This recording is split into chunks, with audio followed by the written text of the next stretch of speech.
విజయవాడలో లులు మాల్ ఏర్పాటు వివాదానికి కారణమవుతుంది. గవర్నర్పేట ప్రాంతంలో ఉన్న ఆర్టీసీ డిపో స్థలాన్ని లులు మాల్కు కట్టబెట్టడాన్ని వ్యతిరేకిస్తున్నారు. విలువైన స్థలాన్ని కారుచౌకగా లులు సంస్థకు కట్టబెడుతున్నారంటూ పౌరవేదిక, ప్రజా సంఘాలు, ఆర్టీసీ ఉద్యోగ సంఘాలు నిరసన చేస్తున్నాయి.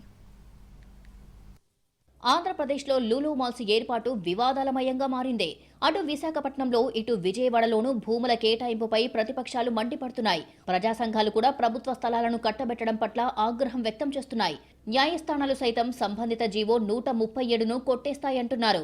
ల్యాండ్ అలాట్మెంట్ పాలసీ ప్రకారం ప్రభుత్వ స్థలాలను ప్రైవేటుకు ఇవ్వకూడదని ప్రజా సంఘాల నేతలు చెబుతున్నారు. జీవో నంబర్ 571 కూడా ఉందని గుర్తు చేస్తున్నారు. తప్పనిసరిగా ఇవ్వాల్సి వస్తే మార్కెట్ విలువలో 10%కి తగ్గకుండా ఇవ్వాలి అనే నియమం ఉందని అంటున్నారు. 300-400 కోట్ల విలువ ఉన్న గవర్నర్పేట డిపో స్థలాన్ని 10% నుంచి 1%కు తగ్గించి లులు మీద ప్రేమతో అప్పజెబుతున్నారని ఆరోపిస్తున్నారు. చదరపు అడుగు రూపాయిన్నరకు కట్టబెట్టారని అంటున్నారు.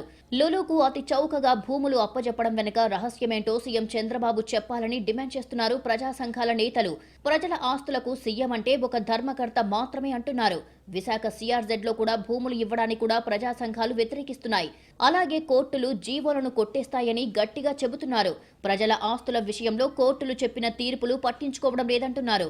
ఆర్టీసీ స్థలాలను ప్రైవేటుకు దారాదత్తం చేస్తామంటే ఊరుకోబోమంటున్నాయి ప్రజా సంఘాలు.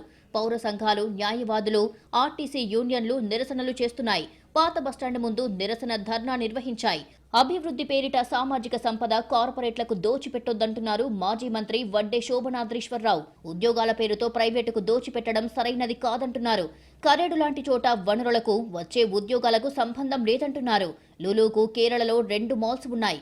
దేశవ్యాప్తంగా 13 మాల్స్ ఉన్నాయి. ఎక్కడా ఏ ప్రభుత్వం స్థలాలు ఇవ్వలేదని, ఏపీ ప్రభుత్వం మాత్రం ఎందుకిస్తుందో చెప్పాలంటున్నారు. 4 ఎకరాల 15 సెంట్ల స్థలాన్ని లులు మాల్ ఏర్పాటు చేయడానికి రాష్ట్ర ప్రభుత్వం నిర్ణయం తీసుకోవటం చాలా దురదృష్టకరం. ల్యాండ్ అలాట్మెంట్ పాలసీ 2012 ఉంది. జీవో నెంబర్ 571 స్పష్టంగా నగరాలలో ప్రభుత్వ స్థలాలను ప్రైవేట్ వ్యక్తులకు ఇవ్వకూడదు అని చెప్పి దాంట్లో కూడా ఉన్నది. ఒకవేళ ఏ కారణాల వలనైనా ఇవ్వక తప్పకపోయేటట్టయితే ఆ స్థలము యొక్క మార్కెట్ వాల్యూలో 10% తగ్గకుండా రాబట్టినప్పుడు మాత్రమే ఇవ్వవచ్చు అనేటటువంటిది అందులో చాలా స్పష్టంగా ఉంది. ఇప్పటికే హైకోర్టులో వాయిదాలు జరుగుతున్న లులు మాల్కు స్థలాల కేటాయింపు అంశం ఏమవుతుందో తెలియాలంటే వేచి చూడాలి.